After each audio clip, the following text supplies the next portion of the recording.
Okay friends, welcome once again.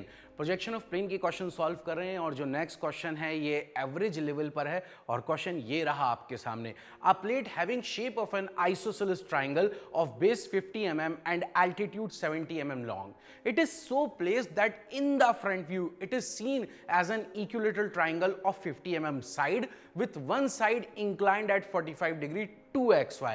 Draw the top view. तो question को pause कर आप एक बार फिर से पढ़ लीजिए। और क्वेश्चन क्या है? क्वेश्चन ये बोल रहा है कि मेरे पास एक आइसोसेलेस ट्राइंगल है जिसकी ये बेस है कितनी 50 mm और ये जो एल्टीट्यूड है सेंटर से जा रहा है ये 70 mm के बने। क्वेश्चन ये बोल रहा है कि इसको इस तरह से रखा जाता है कि फ्रंट व्यू में देखने पर जो इसका प्रोजेक्शन मिल रहा है वो इक्विलेटरल ट्राइंगल मिल रहा है जिसकी एक साइड 50 mm है। इसका मतलब ये जो मेरा फिगर है इसमें ये 50 mm है, ये 70 है, तो ये 50 है, ये 70 है, तो जाहिर बात है ये जो दोनों आइसो साइड्स जिनको कहा जाता है वो 50 mm से ज्यादा होंगी। मुझे क्या करना है? मुझे इसको फ्रंट से देखने पर एक इक्विलेटरल ट्राइंगल नजर आ रहा है। कब आ सकता है? जब इसकी सरफेस को मैं वीपी से इंक्लाइन करूं। अगर मैं इसकी सरफेस को वीपी से इंक्लाइन कर दूंगा तो फ्रंट व्यू में क्या दिखाई देगा आपको? पॉसिबल चांसेस हैं कि एक इक्विलेटरल ट्राइंगल दिख जाए। और क्वेश्चन बोल रहा है दिख रहा है इस साइड का, इस साइड का। फिर ये एवरेज लेवल का क्वेश्चन है, यहां पर सरफेस एंगल गिवन नहीं है। लेकिन जैसा कि आपने पिछले क्वेश्चन में रेक्टेंगल वाले में देखा कि सरफेस एंगल अगर गिवन नहीं है तो आप निकाल सकते हैं, पर आपको यह पता करना है कि सरफेस इंक्लाइन किससे है। तो सिंपल सी बात है, अगर किसी फिगर की सरफेस एचपी से इंक्लाइंड होती है तो टॉप व्यू रिड्यूस होता है, किसी फिगर की सरफेस वीपी से इंक्लाइंड होती है तो फ्रंट व्यू रिड्यूस होता है। पिछले क्वेश्चन में भी फ्रंट व्यू गिवन था, इसमें भी फ्रंट व्यू गिवन है कि आइसोसेलेस ट्राइंगल है वो फ्रंट व्यू में इक्विलेटरल दिख रहा है। इसका मतलब इसकी सरफेस किससे इंक्लाइंड हो गई? वीपी से। अब आइसोसेलेस ट्राइंगल मैं ऐसे भी बना सकता हूं, जो आमतौर पर अगर मैं बच्चों से कहता बेटा बनाओ आप, तो सबसे पहला बच्चा ऐसे ही बनाता, क्वेश्चन के हिसाब से गलत हो जाता। क्यों? क्योंकि बेटा मुझे इसकी इस साइड को चेंज नहीं करना है और मैं फिगर कहां से उठाऊंगा? राइट हैंड से। इसका मतलब अगर मैं इस कॉर्नर को पकड़कर उठाता हूं तो ये साइड इंक्लाइंड हो जाएगी बेटा और इसका प्रोजेक्शन रिड्यूस हो जाएगा। मुझे अगर मैं इसको ऐसे रखता हूं तो बताइए क्या पिक्चर आसान हो सकती है या नहीं? बिल्कुल। अब अगर मैं इस कॉर्नर को पकड़कर अगर रेस करता हूं, अगर मैं इस कॉर्नर से फिगर को उठाता हूं, तो अब आप गौर से और अच्छी तरह देखो, क्या ये पॉसिबल चांसेस नहीं है कि फ्रंट में एक इक्विलेटरल ट्राइंगल दिखने लगे जिसकी साइड इतनी बड़ी हो, जो कि चेंज नहीं हो रही है। तो मैं उम्मीद करता हूं कि आपको समझ में आ गया होगा कि हमें पहला फिगर जो बनाना है वो वीपी पर बनाना है। क्यों? क्योंकि सरफेस वीपी से इंक्लाइंड है और ऐसे बनाना है कि उसकी जो 50 mm वाली साइड है वो लेफ्ट हैंड साइड पर हो और एक्सवाई लाइन से परपेंडिकुलर हो। तो फ्रेंड्स बनाने जा रहे हैं क्वेश्चन को। सबसे पहले मैं एक XY लाइन ड्रॉ करता हूं। This is X and Y। मैं लिख देता हूं ये XY है 50 mm, तो ये लिया मैंने 50 mm। और एल्टीट्यूड कितना है? एल्टीट्यूड है आपके पास 70 mm, तो इसके सेंटर में गया और यहां से 70 लेना है,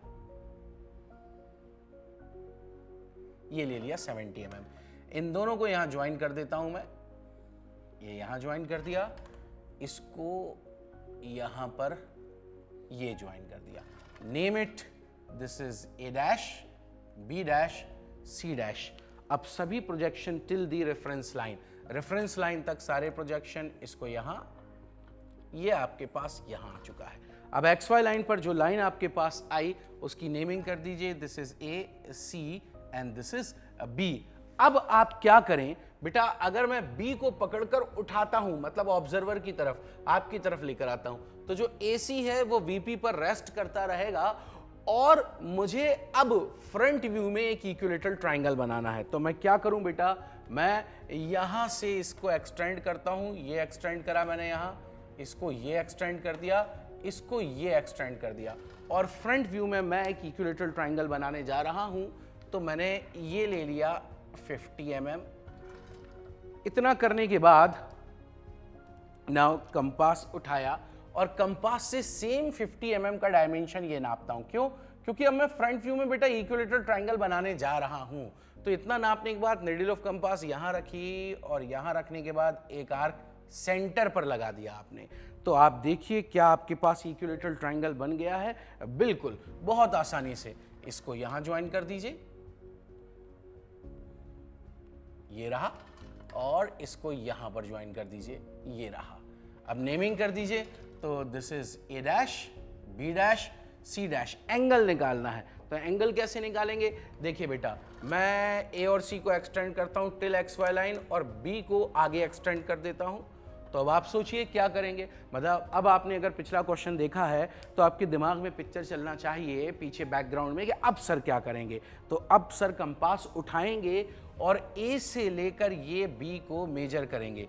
इतना करने के बाद यहां रखकर एक आर्क ये कट कर देंगे। मैं उम्मीद करता हूं कि आपके समझ में आ गया होगा। नाउ आफ्टर दैट अब इनकी नेमिंग करें। This is A, this is C and here we have B. इन दोनों को मैं यहां पर ज्वाइन कर देता हूं, ये कर दिया मैंने। तो अब आप ध्यान से देखिए, आपको एंगल निकल कर आ गया है, और एंगल अगर मैं चेक करूं यहां पर तो यह एंगल मेरा लगभग 52 डिग्री निकल कर आया, लगभग 52 डिग्री। क्वेश्चन ने बोला नहीं है एंगल निकालने के लिए, फिर भी हम चेक कर रहे थे कि किस एंगल पर ये इक्विलेटरल ट्रायंगल यहां पर बन गया। अब क्वेश्चन बोल रहा है one side inclined at 45 degree to X Y, मतलब इसकी एक साइड 45 डिग्री इंक्लाइंड है एक्स वाई लाइन से। अब बेटा सभी एंगल एक्स वाई लाइन से ही होते हैं। देखिए ये एक्स वाई लाइन से एंगल है, नीचे हो गया, तो अब जो अगला एंगल होगा वो एक्स वाई लाइन से वो ऊपर की तरफ अब होगा। तो वन साइड का मतलब कोई सी भी साइड, तो हम इसी साइड को ले लेते हैं ए सी को। तो इसको 45 डिग्री इंक्लाइन करना है, तो हमने ड्राफ्टर को 45 डिग्री ऊपर करा, एक लाइन ये ड्रॉ कर दी, और इसके ऊपर अब हमें इक्विलेटरल ट्रायंगल बनाना है।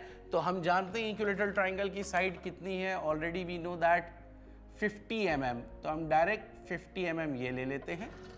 This is A dash, this is C dash. हम ए सी को ही इंक्लाइन कर रहे हैं। कंपास उठाया, कंपास उठाने के बाद सी से लेकर ए आपने मेजर करा, सी से ए पे रखकर एक आर्क ये लगा दीजिए, और फिर सी पे रखकर एक आर्क ये लगा दीजिए।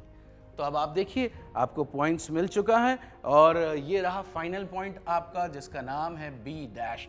इन सबको ज्वाइन कर दीजिए, और क्वेश्चन ने बोला था ड्रॉ इट्स टॉप व्यू, तो अब हम टॉप व्यू बनाने जा रहे हैं। तो अब आप देखिए जो अभी मैंने फिगर बनाया है, क्या मैं उसको ये कह सकता हूं कि ये किसी आइसोसेलेस ट्रायंगल का फ्रंट व्यू है जो कि इक्विलेटरल ट्रायंगल दिख रहा है और इसकी एक साइड 45 डिग्री इंक्लाइंड है। अब मुझे इसका टॉप व्यू बनाना है। मैंने क्वेश्चन को हिंदी में बोल दिया। क्वेश्चन क्या था? A plate having shape of an isosceles triangle, it is so placed that in the front view it is seen as an equilateral triangle of 50 mm side having one side inclined at 45 degree to the X Y. Draw the top view. तो मैं फिर से बोलूं, क्या ये किसी एक isosceles triangle का फ्रंट व्यू है जिसकी एक साइड 50 mm और एल्टीट्यूड 70 mm था, और उसकी एक साइड यहां पर 45 डिग्री इंक्लाइंड है। अब मुझे उसका टॉप व्यू बनाना है। मैंने दो बार आपको क्वेश्चन को हिंदी में समझा दिया। आइए अब इसका टॉप व्यू बनाते हैं। बी को यहां एक्सटेंड करा, बी डैश ये नीचे, ए डैश यहां, सी डैश को भी नीचे। देखिए अब पॉइंट्स कौन से कहां हैं, ए और सी दोनों एक्स वाई लाइन पर। This is C, here we have A and this is B. Join कर दीजिए, सी को बी से ज्वाइन कर दिया, फिर मैंने सी को ले जाकर ए से और ए को ले जाकर बी से ज्वाइन कर दिया, और क्वेश्चन आपका तैयार हो चुका है। यहां पर आप 70 mm डायमेंशन, यहां पर आप 50 mm डायमेंशन लिख दीजिए। ओके फ्रेंड्स, मैंने डायमेंशनिंग भी कर दी है, क्वेश्चन आपके सामने कंप्लीट हो चुका है। मैं उम्मीद करता हूं आपको सारी बातें समझ में आ गई होगी। अब हम मिलेंगे नेक्स्ट लेक्चर में और आगे की तरफ क्वेश्चन सॉल्व करेंगे। Thank you friends.